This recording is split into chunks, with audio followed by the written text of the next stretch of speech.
I don't know the story about these mooring balls, but you can see what you don't see under the water.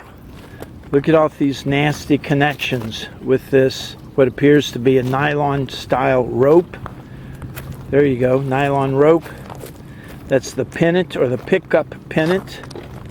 And this goes all the way down, and then that shackles into an anchor that's in the seafloor. Here's some more. And more and more and more and more. Now you've got to ask, when these marinas say that they have divers inspect their mooring field, what are they actually seeing? What are they actually touching and doing? How are they inspecting it? So you can see we've got Echo 7, Foxtrot 7. Over here we've got an Echo, can't read the number, Echo 3. Something else, Delta 7. So all of these mooring balls are up here on the shore. I'm assuming pulled in from that mooring field out there in Boot Key Harbor, Marathon, Florida.